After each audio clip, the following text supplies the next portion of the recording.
Wis rasan dadak mbayar angkutan. Iya. Wis nang kene wae. Yo Mbak Lintang Kairo. Iya. Terus sijine kuwi Mbak Tiwi. Iya. Sijine meneh iki Mbak Ika, Mbak Elisa, Mbak Ayu lan sak piturute. Iya. Mengko iso diaturake tembangan suka-suka parisuka. Iya. Sing bocah cilik iki sikekno. Iya. Aku jan tenan. Ora SMS aku mesti sok takon kok Mbak Lintang nek selo mangke nusul ya. Soale aku nek karo cah cilik ngene iki punya harapan kesenianku ora bakal ilang. Iya.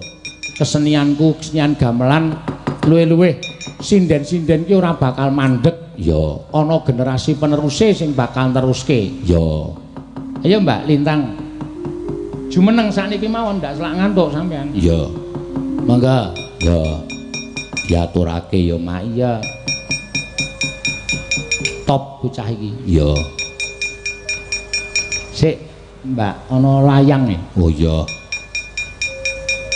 Panjenengan jumeneng sih teng mriku mboten napa. Matur nuwun bocangik sampun pinarak dhateng tlatah Madya FM 106,4 Balai Citra Suara Madiun. Semoga Madya FM pikantuk barokah kados panjenengan ingkang nembe di dunia pedalangan. Amin. Nyuwun Mbak Elisa gandrung kali Pak Dalang. Waduh. Plus lagu Blitar. Mugi hiburan pegelaran wayang malam hari ini bisa membawa manfaat dan barokah kagem semuanya. Dalam keluarga besar Bapak Haji Yuswanto, mohon lahir batin menawi wonten kirang langkungipun. Wassalamualaikum warahmatullahi wabarakatuh. Waalaikumsalam. Iya. Foto ilang-ilingi amplope.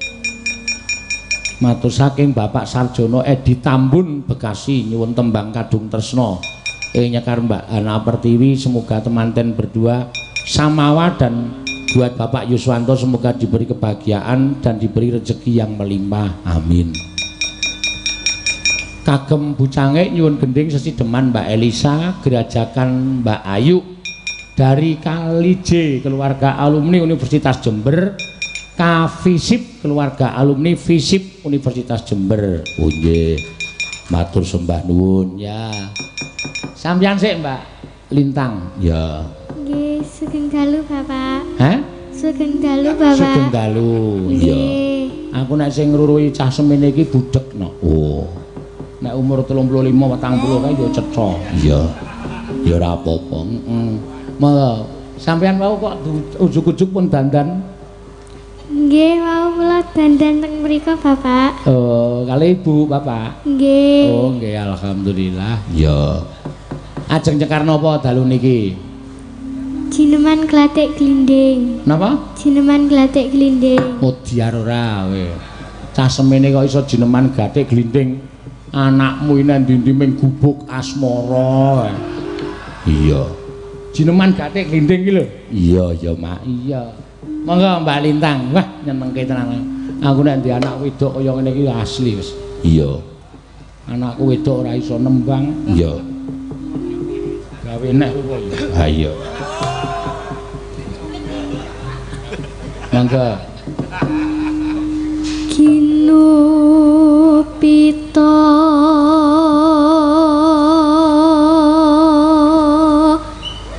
kangku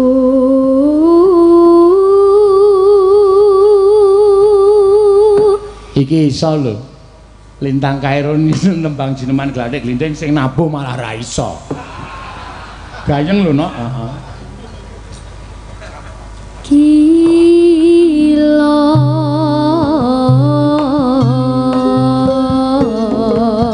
araniro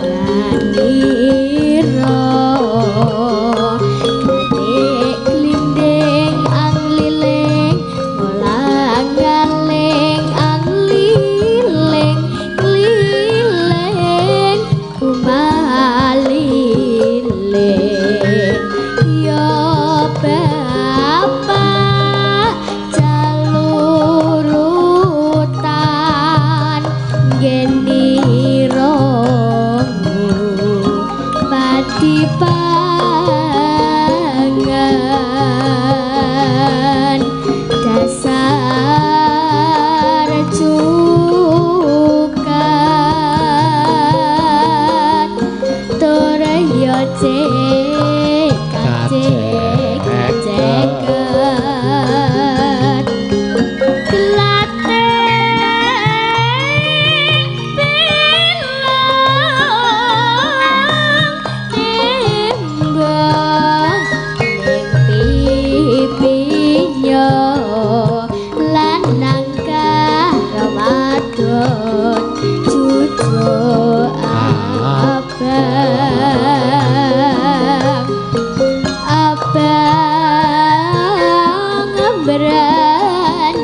Ayam sego nggih, men lemu awake. Nggih.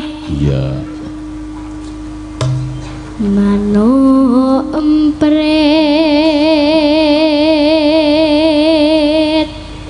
pri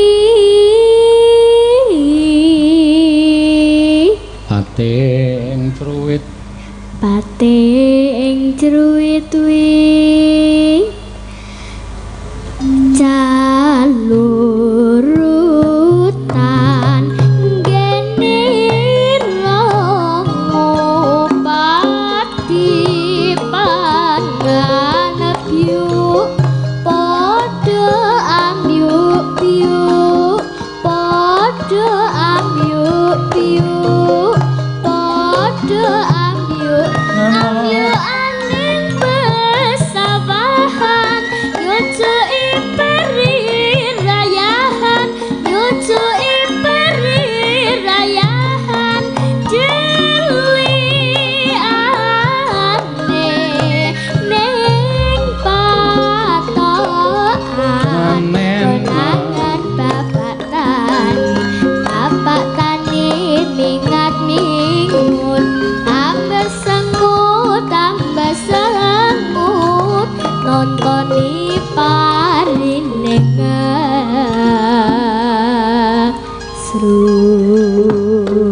jan aku meri lho mak nek bocah semono kok tembange gathik glinding tur lancar mulane kowe iki nek ngajari anakmu ya ora waton ngajari saiki anakmu sing wedok kae coba nek ning jaba ming nutuki blek dok tak ngono kae piye karo ketok gembuse ngono kuwi apa ngajari tembang lucu ora bocah iki diajari ngene iki men sindenane apik so nek iki gedhe sithik lulus SMA ngono wah wis ngebaki jagat no iya awak sindenku ki akeh kok sing ra iso gathik glinding iya akeh padake mula iki dadi pamecut iya mangga terus Mbak Lintang manuk petet suara gede ya rung kecekel iya tiye pating cruwet we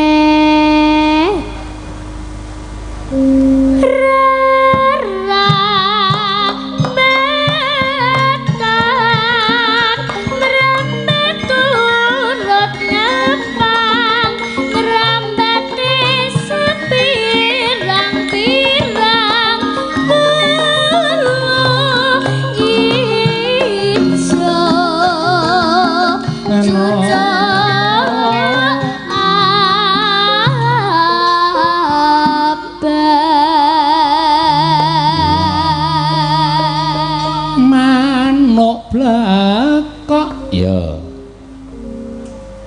manuk blekok nggonmu ledok delak minta kodhok cucuk bebeten anjejer aneng teledok angel lirik mulati sandang mangan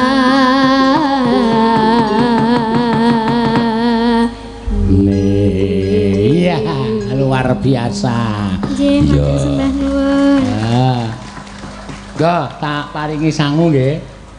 Nggih. Nggih, mesti nggih kok ndadane. Go. Ki sangu saka bujange. Nggih, matur sembah nuwun nggih. Heeh, wis ibumu rasa kon nyambut gawe wae kowe ninden terus malah. Iya. Ki, Mbak, Sagora iki ana pamundutan saka Pak Haji Yuswanto. Oh iya. Nyuwun kutut manggung saking Pak Sarmuni DPR RI. Ya ana dhuwit 600. Kutut manggung tok ayahe ora. Mbakne tak kekek sindan-sindanku sing gedhe-gedhe iku rasa. Kowe wae tak kei nek Kutut Manggung sagung mboten? Nggih saged Bapak. Wantun? Nggih. Sip. Ya. Ampani sik. Oh, Mbak. Yes. Wis mbangane keke kae malah ora kurup. Keke blekok manggung. Iya. Blekok karo mentrok to manggung. Heeh. Luwung kowe wae. Ya, kaya ngapa? Wah, Kutut Manggung Jineman gathik glinding iso golek dhuwit kuwi no. Iya, wis beres pokoke. Niki pelok napa slendro, Bapak? Weh lah. Elok tantanganmu. Manut sampean. Kulinane pelok napa slendro? Nggih niki slendro nggih. Slendro. Nggih. Ya.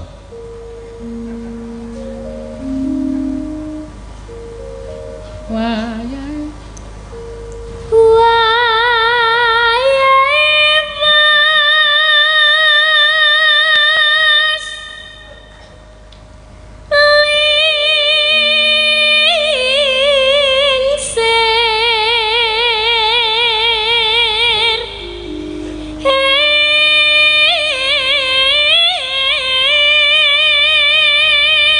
Wangi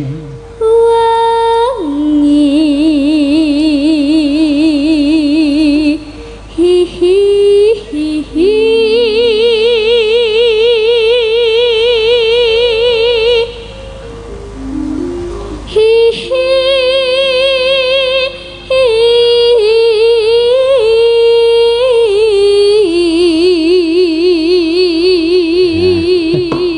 iya nyenengke ya Mak. Mas Pak Parku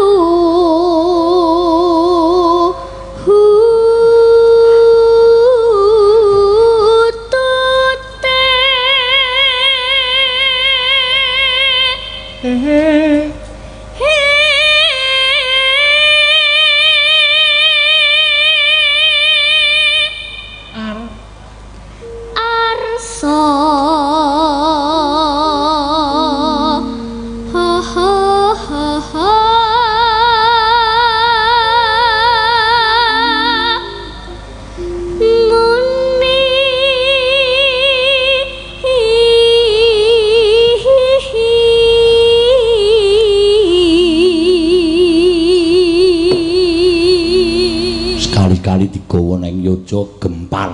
Wah tenan kok wis padha seneng kabeh. Iya. Ayo ning adoh. Daleme Kediri kok ya, Mbak? Nggih. Heeh, wis rasah adoh. Iya. Sok kala mangsa wae nek pas dolan ning Jogja, pas Mayang rasah kundur. Iya, terus mampir nang omahku. Iya, ngono ya, Mak. Tak jak sisan. Dadi nek dolan ki sangu gelungan sisan. Iya. Nek ana wayang langsung dandan langsung munggah ngono wae no. Iya. Pokoke pait. Lho kok enggah nggih. Lah pripun? Ya aja iki mau ming tak blasukke kok. Iya. Terus ning plang ha ha ha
hati.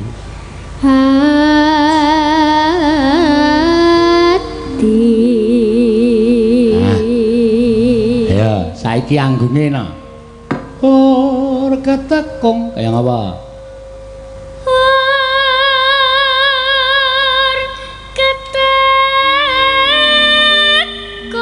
Wah, jos tenan. Kung. Iya. Kung. Lho, piye?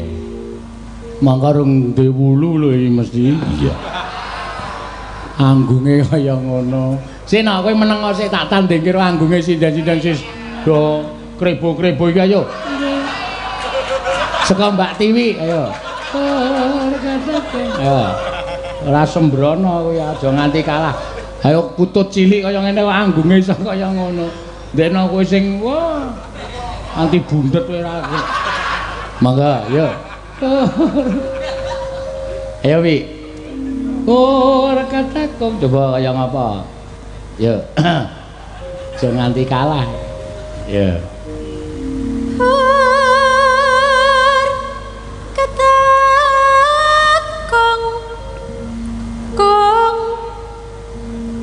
Kung. Ya lumayan. Nek isih kalah kung karo.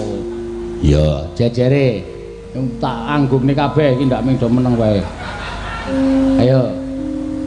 Mbak Ika.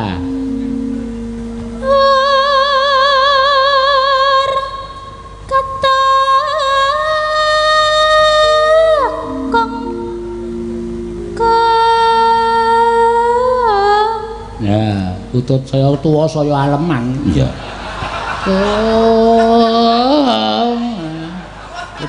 Aku ndek kutut kono tak banting. Ayo sapa jenenge Elisa? Ya. Iya, kutut alasan. Heeh.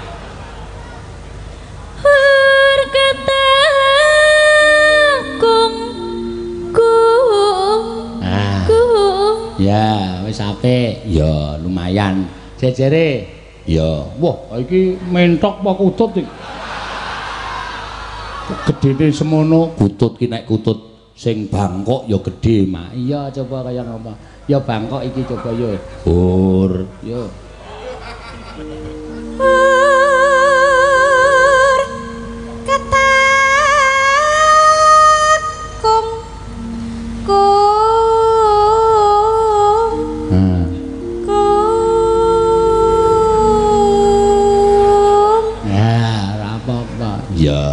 Kutut wis mulai aneh-aneh. Heeh. Jejere meneh, yo. Ya.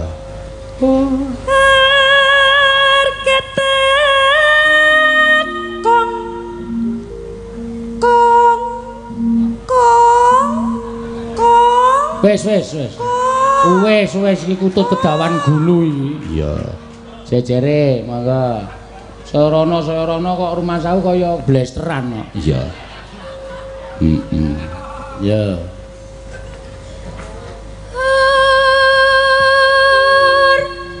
Ketekung. Ya. Kong. Kong. Wis. Iki kutut gawa volume dhewe. Iya. Tegese saka alon dadi seru, dadi digedhekke dhewe, diputer dhewe. Heeh. Jejere, ya. Ya.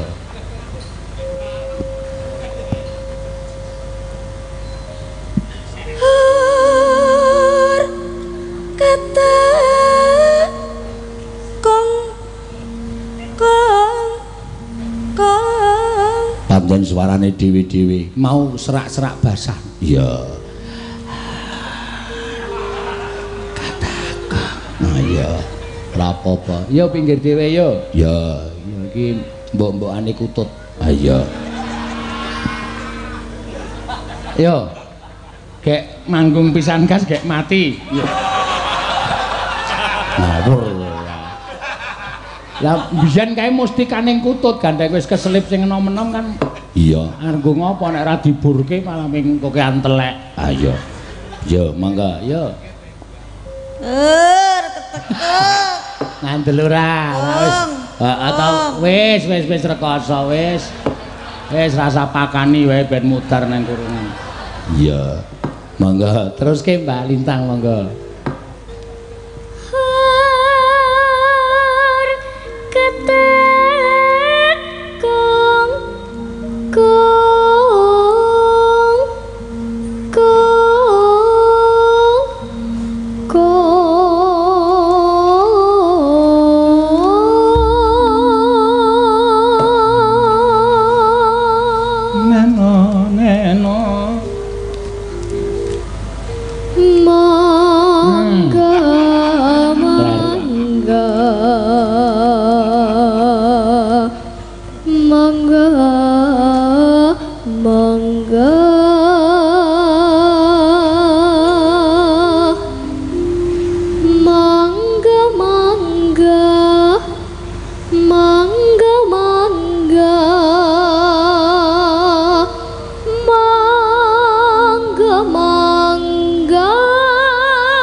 Ketenangane ya wis kecekel no. Ya, ora kemrungsung, ora kesusu, alon-alon. Ya. Sugeng rawuhipun para tamu. Ya, monggo dipun dilebokke ya, no. Ya, monggo, ya. Nene.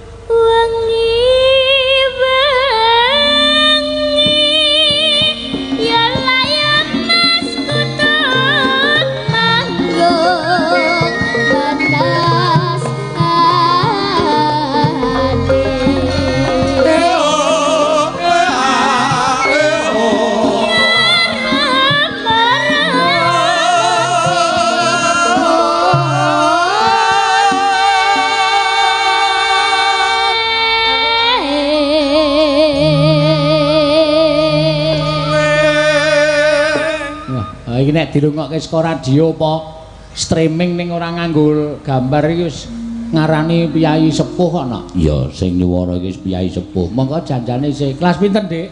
Kelas gangsal SD, Bapak. Kelas gangsal SD, Bapak. Iya. Wah, luar biasa. Terus, Mbak, monggo.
Aku malah kaya arep mbrebes milina. Iya, Gagas cah semono ya. Wis apik banget. Ngono ya. Terus, Mbak. Bakan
iki latihane mesti nganggo mandeg bocah iki. Iya. Dadi dhek menawa. Mboten napa-napa, wis 600 dadi milik Anda. Iya, saka Pak Haji Yuswanto, matur sembah nuwun. Iya. Sembah nuwun. Nggih, wis rampung gaweanmu, Nok. Iya. Nggih, matur suwun. Wis gek lenggah. Heeh. Kowe ya sangu dingklik. Nggih, Bapak. Walah, ya sepira dingklikmu? Mesti cilik banget ya Mak, kaya wong pasaran kae. Iya. Ya wis ora apa-apa. Ya, muga-muga bocah semene sesuk nek ndungkap tekan SMP tetep tresno nyang budaya. Luwih-luwih godho sing paling abot ki nek wis ngancik SMA no. Ya, kuwi godho sing paling abot. Kudu iso mempertahankan dheweke le tresno karo budaya Jawa. Ya pancene ya bener ngono. Mengko nek SMA kae wis kegawa karo kanca-kancane nggone padha hura-hura. Terus wah pokoke ya jenenge masa akil balik ki rak ya wis ngono kae to no. Iya. Kadang kala akeh-akeh padha lali. Wiwit SD seneng wayang. Iya. Ngono aku kono akeh pengin dadi dalang nyabetke wayang apik. Bareng tekan SMA lali. Iya. Ketungkul seneng-seneng karo kanca-kancane, ketungkul seneng yang-yangan, lali ning nggon olah wayang bekasan bar SMA kon wayang wis ora iso, wis lali kabeh. Lah kuwi sing diemanke ning kono kuwi. Mula kabeh kudu dijaga. Dijaga karo wong tuane. Ya, diulatke nggone pergaulan. Ya. Monggo saiki pergaulan iki wah ora umum. Ya. Medeni no. Ya. Nek salah le nganu apa jenenge nyrawungke karo wong-wong kuwi bakale ya dadi rempah tenan. Ya. Ya, saiki genti. genti sing dewasa. Ya. Jejere kuwi sing persis kaya Mbak Yune kuwi. Heeh. Mbak Hana Pertiwi. Ya. Ki ana pamundutan saka Bekasi nyuwun langgam kadung tresna. Ya, ya coba. Ya jumeneng mengarep Mbak Hana Pertiwi. Ya. Utawa Mbak Tiwi. Iya. Iki ya wis SMP no. Wow. Sampun manak pisan. Oh iya. Isih cilik kaya ngono. Wah, cilik ae wis anggota Corona. Wow. Komunitas Rondo Anyaran. Oh iya ta. Wis ora apa-apa. Iya. Jeneng lelakon ki adile dilakoni. Iya. Ya wis bener. Yo, ngaturke kadung tresna Mbak Tiwi. Iya. Dibawani. Ya, monggo.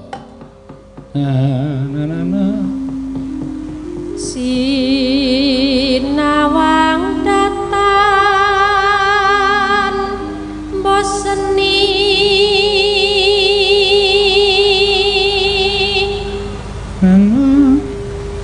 nyawang wong bagus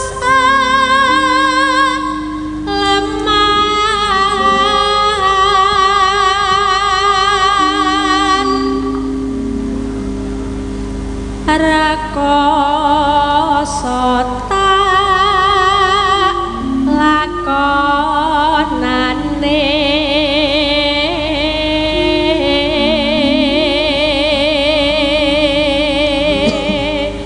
neno angger aku bisa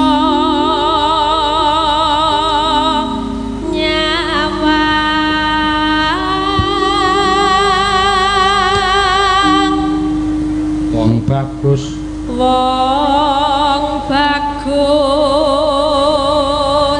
gusine biru lambene abang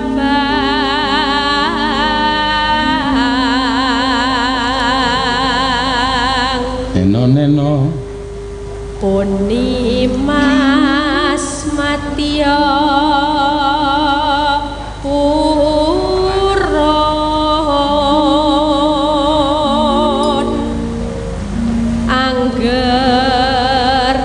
tresnaku mbok tampa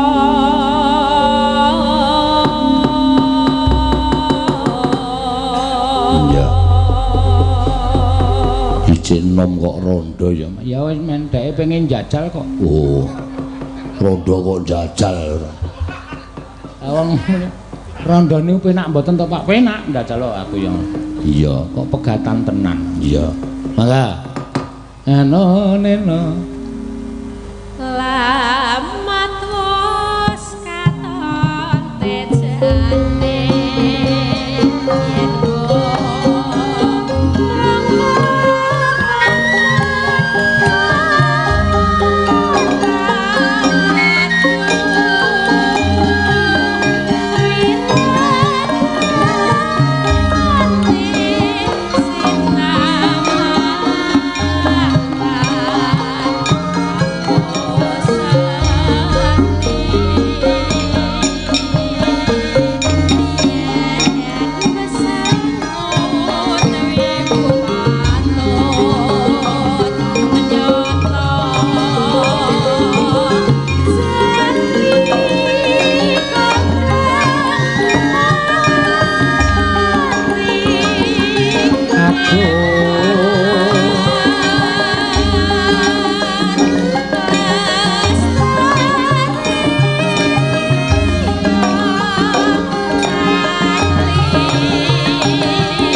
Yo.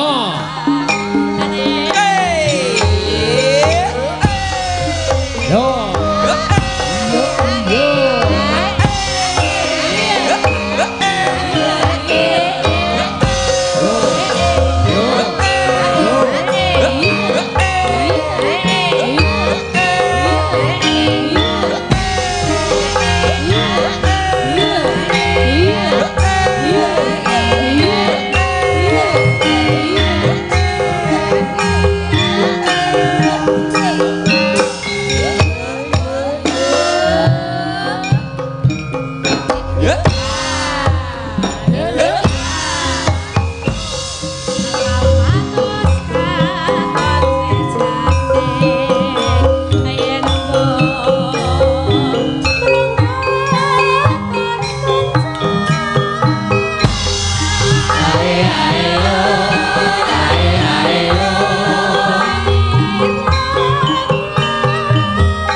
Panyuwunan mau diatur ditampani. Ya, aja duncalke mak. Lah ora geduk kok ya. Ya. Basement ditompok, Matur nuwun. Ya, heeh. Nggo nukokke susu anakmu. Ya. Anak cilik. Matur sembah nuwun Mbak Ana Pertiwi. Ya. Iki uga di live streaming nok coba disiarke radio. Madya kene Ya. Di live streaming nganggo channel Dalang Sena. Ya, pancen bener ya, Mak. Ya, akeh sing padha live chat. Ya. Ngucapake bela sungkawa ana ing Ngayogyakarta kono wis ana sesuatu tragedi no. Ya. Bocah-bocah SMP sing cacahe 257 apa 258 padha pramuka menusuri sungai wekasan tanpa kanyana-nyana banjir. Ya. Siswa semono padha kentir kabeh. Urung ana sing ditemokake utawa ana sing wis ditemokake sapirangan wis padha tilar donya no. Ya, wah, kelalaian. Iya, mangsa kaya ngene kok susur sungai. Banjire ora iso dinyana-nyana. Ya, pancen bener, Mak. Ayo Mbak Elisa. Ya, Katuran jumeneng. Monggo Mbak Elisa karo Salaso. Ya. Sinden sing lagi ngetren. Ya. Ana ing medsos. Iya. Matur suwun kok pundakmu tok kae wuh barang ki men ngopo? Ini bunga. Biar berbunga-bunga kaya mantene ya ngene iki kudune. Ben ceria cerah mewarnai Indonesia ngono lho. Amin ya. Pancen bener. Sampeyan dikersaki karo Pak Haji Yuswanto. Pak Yuswanto iki. supaya dijak Mbak Elisa aja nganti keri. Oh iya, ya. Ora apa-apa mergo ya lagi apa jenenge lagi dadi kesenengane warga masyarakat kok ya nok. Iya. Iki piye kowe penemumu Mbak Lintang Kairo iki mau biasa. Luar biasa to. Nggih hebat sangat Mbak Lintang nik sih cilek timek-timek ya wis iso jineman, kutut manggung ya pinter. Wah wis jelas sesuk gedene wis sugih ya, sugih kawero. Sugih duit barang. Ditelateni nduk ya. Apa? Ditelateni ya le sinau budaya Jawa ditelateni. Sinau budaya Jawa bene. Ya, kaya Elisa kuwi telat le sinau budaya Jawa wis telat. Iya. Wis gegeden. Hah? Wis gegeden. Ya ora apa-apa. Sinau. Tapi tidak ada kata terlambat kok sinau budaya kok. Ya bener. Sesuk ya ora apa-apa, saiki ya ora apa-apa. Matur suwun. Niki kula ajeng derek Mangayu Bagya nggih Pak Yus nggih. Selamat kakak mempelai berdua Mas Irwan kalian Mbak Sari. Amin. Pangapunten wau mboten sida cendol dawet. Karepe nggih ajenge ngeten kula tapi nggih mboten sida. Kok ora sida ngopo?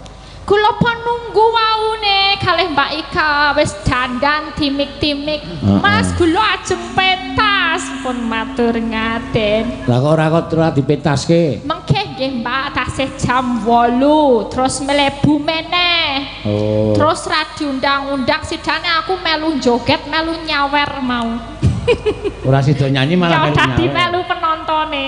Nggih. Matur sembah. Tetep nyanyi kok Pak. Iya, heeh. Arep ngaturke apa kowe? Iki pamundutan werna-werna lho, Sa. Iya. Napa mawon?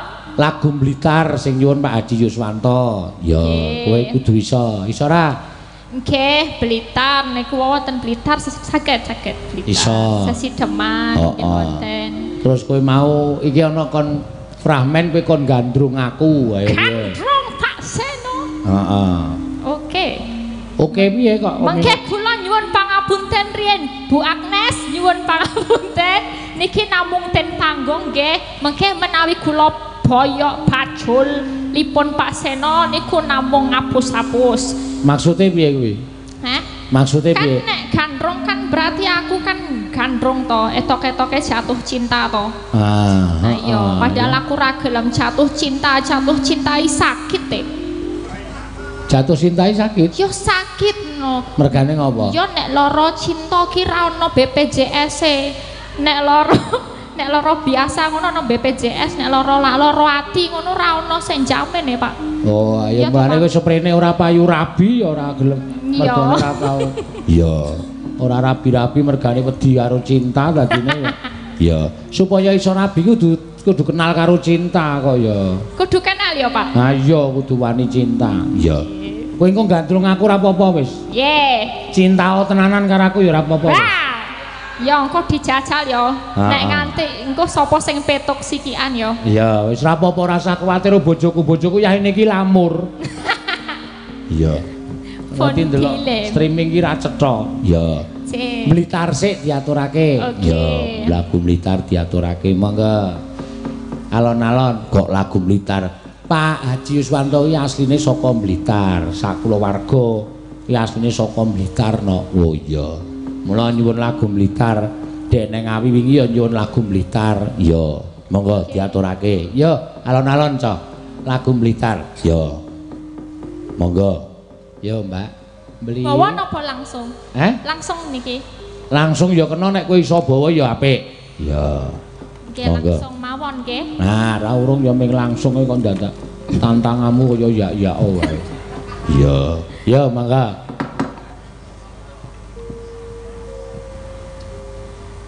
Saben bengi. Piye kok ora gek? Nggih, sekedap. Blitar kutha cilik kang kawentar eti peni gunung kelet sing ngayomi Blitar jaman Jepang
matur sembah nuwun.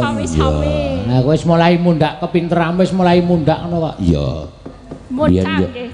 Lah iya, lha tembangmu mbiyen paling ora ming podang kuning, ngono. Sing tok nggo paitan ming podang kuning, saiki wis gelem sinau tembang Blitar. Nggih. Iya. Sae niku tembangipun blanggo sinau sejarah ya, Pak soalene. Kok iso sinau sejarah sebabe? Kan dari tembang Blitar ngerti ceritane Beta Brontak, Supriyadi ngerti, Soekarno ngerti, Majapahit ngerti. Oh iya, ya apik kuwi perlu dilapalke. Ya. Tembang Blitar. Mergo Pak Haji Suwanto kuwi anu asale saka Blitar. Saking Blitar nggih.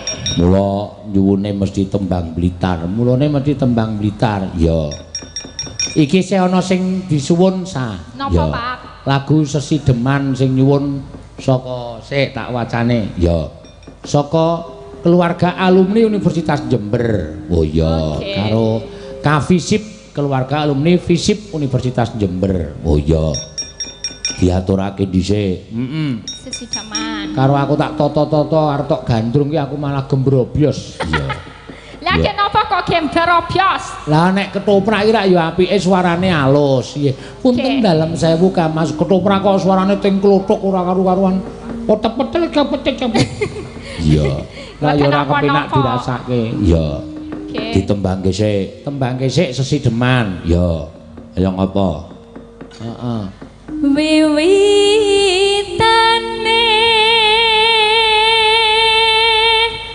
anderek sang peke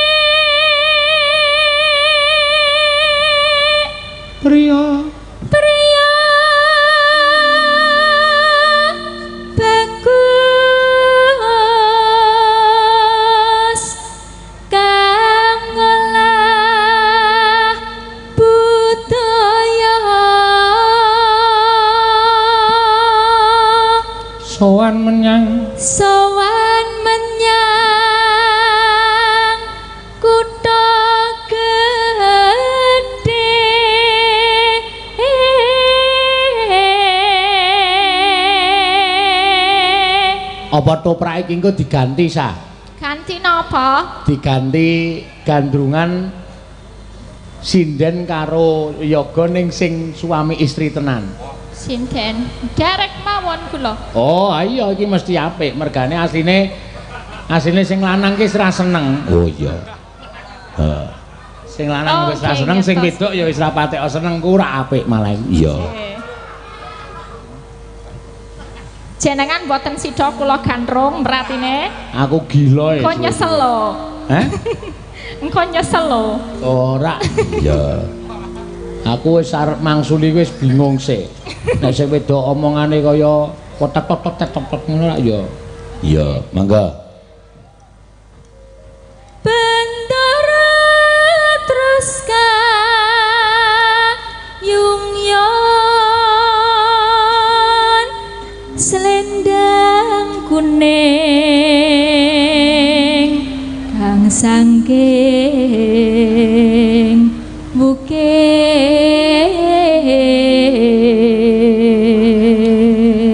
enak swara kurang pramana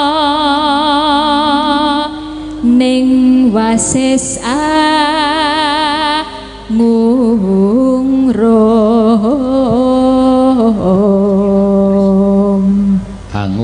angungrum marang bendara